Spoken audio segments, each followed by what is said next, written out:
کچھ دیر کی خاموشی ہے، اس کے بعد ہم آگے بڑھتے ہیں، اس لیے کہ مجھے کوئی شعر اب یاد کرانے کی ضرورت نہیں اور نہ ہی کسی کے سامنے کچھ بولنے کی ضرورت ہے۔ حالات تو ایسے تھے کہ جو نان مسلم تھے وہ بھی ہمیں جیل میں دیکھ کر یہی کہتے تھے کہ آپ ہی نے کہا یہ فلاں بات۔ ہم نے کہا اللہ تبارک و تعالیٰ نے تم کو بھی یاد کرا دیا۔ میرے عزیزو، ستیزہ کار رہا ہے ازل سے تا امروز، شرار ابو لہبی سے چراغ مصطفی بھی۔ یہ آج کل کے معاملات نہیں، ابتدا سے حق اور باطل کے معرکے ہوتے رہے، لیکن ایک بات میں آپ سب کو بتانا چاہتا ہوں، مظفر کو مقید نہ سمجھ اے سیاد۔ سیدنا مظفر حسین کچھوچھوی رحمت اللہ تعالیٰ علیہ جیل گئے تھے، قید میں تھے، تب انہوں نے یہ شعر کہا تھا کہ مظفر کو مقید نہ سمجھ اے سیاد، میری یہ اسیری بھی سنت آبائی ہے، میرے آبا و اجداد کی سنت ہے جس پر میں عمل کر کے آ رہا ہوں، میرے بزرگوں کی یہ سنت تھی۔ بہرحال جن کو جس راستے سے مجھے گزارنا تھا، لوگوں کے دلوں میں یہ ٹھنڈک تھی شاید کہ زبان بند کر کے چند دنوں کے لیے قید کر دیا جائے، مگر میرا عقیدہ یہ تھا کہ اللہ تبارک و تعالیٰ جب تک چاہے کہ کوئی اس کے لیے پابندی نہیں لگا سکتا۔ وَإِن يَمْسَسْكَ اللَّهُ بِضُرٍّ فَلَا كَاشِفَ لَهُ إِلَّا هُوَ۔ رب تعالیٰ فرماتا ہے اگر اللہ تعالیٰ تمہیں کوئی مصیبت دے تو اس کے علاوہ کوئی ٹال نہیں سکتا۔ وَإِن يَمْسَسْكَ اللَّهُ بِخَيْرٍ فَلَا رَادَّ لِفَضْلِهِ، اور اللہ کسی کو بھلائی دے دے تو پھر اس کو روک بھی کوئی نہیں سکتا۔ مولا تبارک و تعالیٰ اگر کسی کو کوئی مقام عطا کر دے تو ہزاروں کیڑوں کے پھڑپڑانے سے وہ مقام ختم بھی نہیں ہو سکتا۔ اللہ تبارک و تعالیٰ جس کو بڑھانا چاہے اس کے لیے کوئی راستہ رکاوٹ نہیں بن سکتا۔ اس لیے کہ ہم نے تاریخ میں دیکھا ہے پیبند لگے کپڑے پہننے والے، پیروں میں چپل نہیں تھے، جن کے ناخن تک اکھڑ جاتے تھے، لیکن وہ جب چلتے تھے قیصر و کسریٰ بھی کانپتے تھے، جن کا ہی یہ نعرہ تھا ٹل نہ سکتے تھے جنگ میں اگر اڑ جاتے تھے، پاؤں شیروں کے بھی میدان سے اکھڑ جاتے تھے، حق سے سرکش ہوا کوئی تو بگڑ جاتے تھے، ارے تیغ کیا چیز ہے ہم توپ سے بھی لڑ جاتے تھے۔ یہ وہ صحابہ کرام اور اسلاف کرام، ان کا یہ معمول تھا، بظاہر ان کے پاس کوئی اسباب نہیں تھے لیکن اللہ کی مدد تھی، وہ پانی کی طرح بہتے ہوئے چلے گئے، نہ چٹانوں نے ان کا راستہ روکا نہ دریاؤں نے ان کا راستہ روکا، وہ جس طرف سے جاتے تھے اللہ تعالیٰ ان کے لیے راستے بناتا تھا۔ عزیزان گرامی وقار، کون ہے وہ جو دریائے دجلہ میں اپنے گھوڑے دوڑائے تھے؟ کون ہے وہ جو دریا میں اپنی کشتیاں ڈال کر جلا دیا تھا کہ واپس جانے کا کوئی تصور نہ ہو؟ یہ سب میرے مصطفیٰ کریم کے دیوانوں کی ہی بات تھی۔ اسی لیے آج بھی دنیا گھبراتی ہے تو شانے لوگوں سے نہیں، دیوانوں سے ہی گھبراتی ہے، بہت زیادہ چالاک رہنے والوں سے نہیں، دیوانوں سے دنیا گھبراتی ہے۔ اس لیے کہ دنیا کو پتا ہے، دنیا جانتی ہے کہ دیوانہ کہاں دیکھتا ہے کسی کو پتا نہیں، اور یہ اس دیوانے کی بات کر رہا ہوں جس کے لیے اللہ کے حبیب صلی اللہ تعالیٰ علیہ وسلم کی عزت و وقار سب سے اول ہے۔ عزیزان گرامی وقار، آج آپ کے سامنے حاضر آیا، یہ میرے استاد گرامی، مربی، استاذ الاساتذہ، برادر گرامی حضرت العلامہ مفتی زبیر احمد صاحب قبلہ ادام اللہ اقبالہ، جنہوں نے دن رات ایک کر دیے تھے۔ میرے خیال سے 8 مہینے میں جتنے ان کے بال سفید ہوئے اس سے زیادہ نہیں ہوئے ہوں گے، صرف اس لیے نہیں کہ ایک بھائی کے لیے، اس لیے بھی لڑ رہے تھے کہ ایک عالم کے لیے جس سے دین کا بہت سارا حصہ وابستہ ہے۔ ان کی محنتیں رائگاں نہ گئیں۔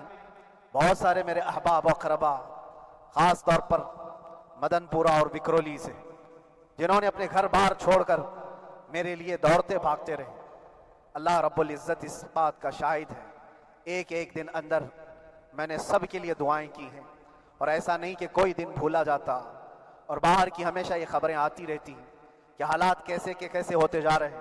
کبھی اگر گھبراہٹ اور بے چینی ہوتی تو میرے عزیزوں صرف ایک ہی بات ہمارے پاس تھی، علاج کے لیے ایک ہی علاج تھا۔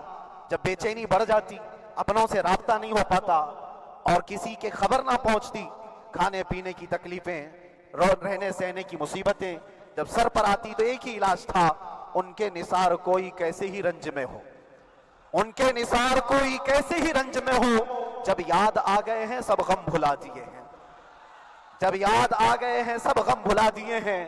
اس رسول محترم صلی اللہ تعالیٰ علیہ وسلم کا احسان عظیم ہے۔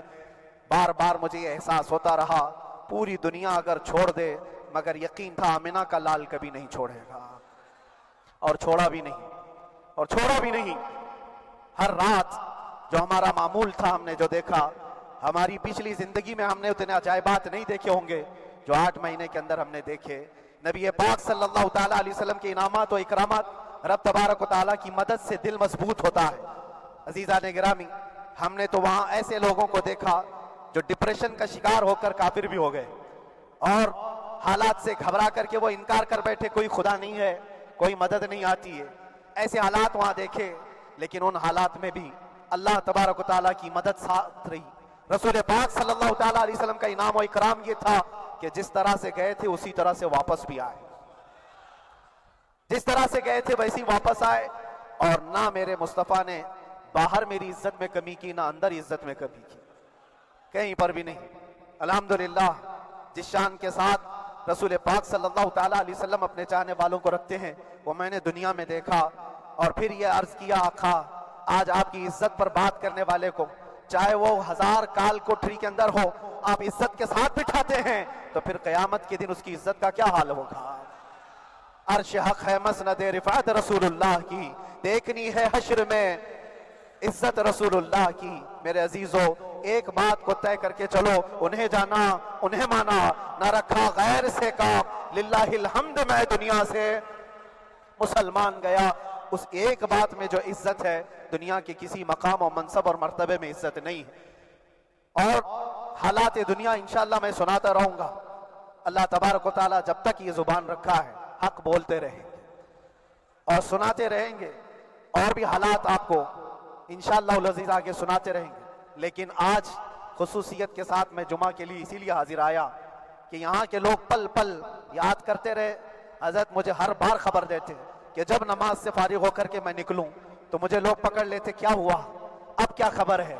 تو جس قدر آپ کی بے چینی تھی، بے قراری تھی، میرے عزیزو، مجھے بھی ملنے کی بے چینی اور بے قراری تھی، لیکن یہ ایک سٹیج تھا جس سے گزارا گیا ہے، ایک مقام تھا جس سے گزارا گیا۔ میں تو ایک نکما آدمی، میں تو ایک کم پڑا ہوا، لیکن آپ کو بزرگان دین کی اگر تاریخ پتہ ہو، امام اعظم ابو حنیفہ رضی اللہ تعالیٰ عنہ جن کو ناحق جیل میں رکھا گیا تھا، امام موسیٰ کاظم رضی اللہ تعالیٰ عنہ 7 سال تک قید میں رہے۔ یہ کون امام موسیٰ کاظم؟ جن کے دربار میں جانے کے لیے غوث اعظم عبد القادر جیلانی رضی اللہ تعالیٰ عنہ 4 کلومیٹر دور اپنی چپل اتار دیا کرتے تھے۔ امام موسیٰ کاظم کا وہ دربار ہے جن کو باب الحوائج کہا جاتا ہے۔ اس امام کو 7 سال تک بغیر کسی قصور کے قید میں رکھا گیا، اور حد تو یہ ہے کہ اسی قید خانے میں زہر دے کر کے آپ کو مارا گیا ہے۔ آپ کا جنازہ جیل سے نکلا تھا۔ امام احمد بن حنبل جن کو 5 لاکھ حدیثیں یاد ہیں نبی پاک صلی اللہ تعالیٰ علیہ وسلم کی، بغداد کے سرے بازار آپ کو ننگی پیٹھ پر کوڑے مارے گئے۔ آپ کو اندازہ ہے بزرگان دین کی ایک لمبی فہرست ہے۔ جب میں وہاں گیا تھا تو ایک بزرگ کی بڑی یاد آئی، وہ تھے حضرت مجدد الفسانی رضی اللہ تعالیٰ۔ اکبر جیسے ڈکٹیٹر کے سامنے، اس زمانے کے سب سے بڑے ڈکٹیٹر بادشاہ کے سامنے آپ نے حق بات کا اعلان کیا تھا۔ مجدد الفسانی رحمۃ اللہ تعالیٰ علیہ نے فرمایا تھا کہ اسلام نام سے جو دین ہوگا وہ محمد عربی کا لایا ہوا ہی دین ہوگا، کسی اور بادشاہ کا بنایا ہوا نہیں ہوگا۔ اس بات پر آپ کو قید میں ڈالا گیا تھا، 8 سال تک قید میں رکھا گیا۔ 8 سال میں بادشاہ مر بھی گیا، بیٹا بادشاہ بنا، لیکن کسی نے آ کر جہانگیر کے سامنے یہ بات رکھی کہ آپ کے باپ نے جس مولانا کو قید میں ڈالا تھا گوالیار کی جیل میں، 8 سال میں جیل کا نقشہ بدلا ہوا ہے۔ تو بادشاہ نے پوچھا ہوا کیا ہے؟ کہا کہ اس مولانا نے 8 سال میں تقریباً 700 قیدیوں کو عالم بنا دیا ہے۔ درس حدیث، درس تفسیر، قرآن کا علم، نمازیں جماعتوں سے وہاں اس طرح ادا ہوتی ہیں جیسے لگتا ہے گنبد خضرا کی چھاؤں میں ہے۔ رب تبارک و تعالیٰ کا یہ احسان عظیم تھا۔ ان 8 مہینوں میں بحمدہ تعالیٰ میں نے اپنی لائف میں کبھی اتنی امامت نہیں کی تھی جتنی وہاں امامت کیا، اس لیے کہ پابندی نہیں ہو پاتی۔ جب امام رہا، مسجد میں چھٹیاں ہوا کرتی تھی، ادھر ادھر آنا جانا، لیکن وہاں پر کبھی کسی نماز میں چھٹی نہیں ہوئی، اور امامت اللہ تبارک و تعالیٰ کو جہاں لینا ہے وہاں لیتا رہے۔ اور مجھے اس بات کا تھوڑا قلق تھا، 24 سال سے میں تراویح سنا رہا تھا، 24 تراویح ہو چکی تھی، رمضان المبارک کا 24 گزر چکے تھے، 25واں سال تھا، ظالموں نے مجھے رمضان سے پہلے اندر کر دیا۔ بار بار یہ خواہش ہوتی تھی کہ میری تراویح چھوٹنے نہ پائے، 25ویں تراویح ہے، 25ویں محراب ہے، لیکن رب تبارک و تعالیٰ کا احسان، اندر موجود سارے مسلمانوں نے یہ مطالبہ کیا کہ ہم یہاں جماعت سے تراویح قائم کریں گے، اور اب تک لوگ الم تری کیف والی تراویح کبھی کبھار پڑھ لیا کرتے ہیں، لیکن سارے لوگوں نے مل کر کے یہ اتفاقاً کہا کہ ہم پورا قرآن آپ سے سننا چاہتے ہیں۔ کیسے کیسے قیدی تھے، کیسے کیسے کرائم والے تھے۔ میں نے کہا آج میں ایک دن پڑھاتا ہوں، ایک پارہ پڑھوں گا، آپ کو اگر لگے تو بتا دینا، بھاری پڑ جائے، کیونکہ لوگ سارے کرمنل ہیں اور کئی طرح کے جرائم کیے ہوئے لوگ، نماز دین سے کہاں زیادہ رشتہ، کہاں ہو سکتا ہے یہ گھبرا کر بھاگ جائیں۔ ایک دن پڑھاؤں گا، اگر آپ کو لگے تو بول دینا، نہیں تو کل سے الم تری۔ پہلے دن تراویح پڑھا ہے، دوسرے دن سارے لوگوں نے کہا آپ نے ایک پارہ پڑھایا ہے، سحری تک بھی پڑھائیں گے تو انشاءاللہ کھڑے رہیں گے۔ یہ جو استقامت، یہ ساری چیزیں دلوں کا جمع ہونا اور ہماری طرف دلوں کو پھیر دینا بغیر اللہ کی مدد کے نہیں ہوتا، رسول پاک صلی اللہ تعالیٰ علیہ وسلم کے کرم و احسان کے بغیر نہیں ہوتا۔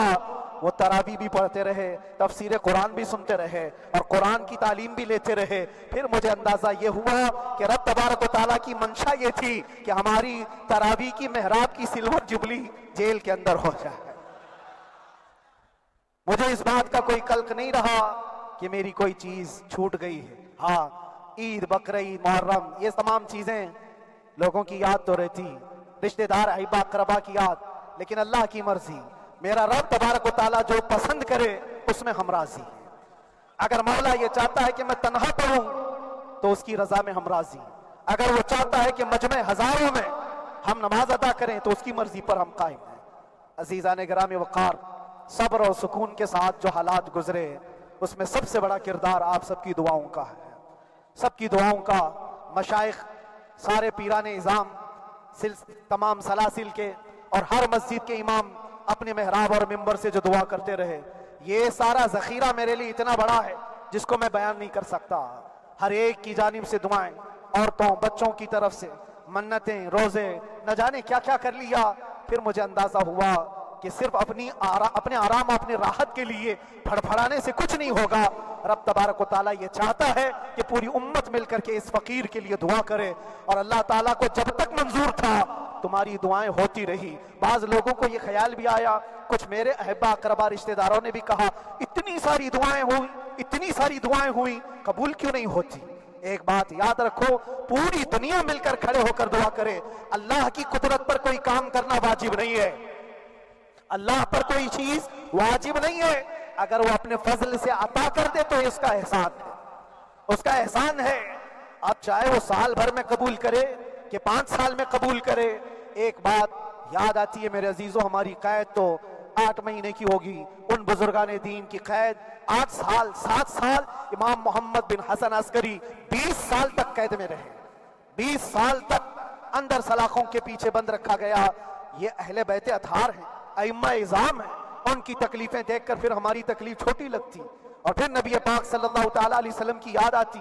صرف اس بات کا ہمیں فخر تھا کہ تم نے کبھی چوری کے الزام میں تو نہیں گرفتار کیا، کسی گھناؤنے الزام میں تو نہیں گرفتار کیا، ہاں اگر کسی بات پر گرفتار کیا ہے تو ان سے پوچھو تو اب یہ بولنے میں بھی شرم کرتے ہیں، مولانا کو کیوں گرفتار کیا ہے، مولانا کو کیوں اندر رکھا ہے، شرم آتی ہے بولنے میں، کیونکہ انہوں نے کچھ ایسا بولا تھا جس کو بولنے میں شرم آتی۔ کیا بولا تھا میرے عزیزو، یہ ایک الگ کہانی ہے، ابھی میں اس پر کچھ گفتگو نہیں کرتا، اس لیے کہ ہر ایک کو یاد ہو چکی ہے، ہر ایک کو یاد ہے، میں اس کہانی کی طرف نہیں جاتا، لیکن اتنا مجھے آج اس ملک میں رہتے ہوئے احساس ہے کہ ابھی بھی انصاف ختم نہیں ہوا ہے۔ انصاف پوری طرح ختم ہو جائے تو اللہ کا عذاب آ جائے گا، اللہ کا عذاب آ جائے گا۔ چند لوگ نا انصافی کر سکتے ہیں، لیکن پوری کے پورے روئے زمین پر رہنے والے انسان نا انصافی کرے، ایسا نہیں ہوتا۔ ہمارے حق میں سپریم کی طرف سے جو انصاف آیا ہے، ہمارے دل میں اس قدر جگہ ہے آج اور اس قدر احساس ہے کہ ہمیں یہ اندازہ آج بھی ہوتا ہے کہ چاہے کچھ بھی ہو جائے لیکن انصاف پوری طرح سے مر نہیں سکتا، انصاف پوری طرح سے مر نہیں سکتا۔ یہ ہمارا ملک عزیز ہندوستان کسی خاص آدمی کے ٹھیکیداری میں نہیں ہے، سبھی کا خون شامل ہے یہاں کی مٹی میں، کسی کے باپ کا ہندوستان چھوڑی ہے، ہمارا بھی ہے، آپ کا بھی ہے، سب کا بھی ہے۔ اور میرے عزیزو پتہ نہیں، یہ بھی شاید راحت اندوری صاحب کا شعر ہے اور اس سے پہلے بھی کچھ بولا تھا، وہ بھی ان کا ہی تھا، تو ڈینجر ہی ہوا کرتا ہے۔ اللہ تبارک و تعالیٰ آپ سب پر فضل فرمائے، کرم فرمائے۔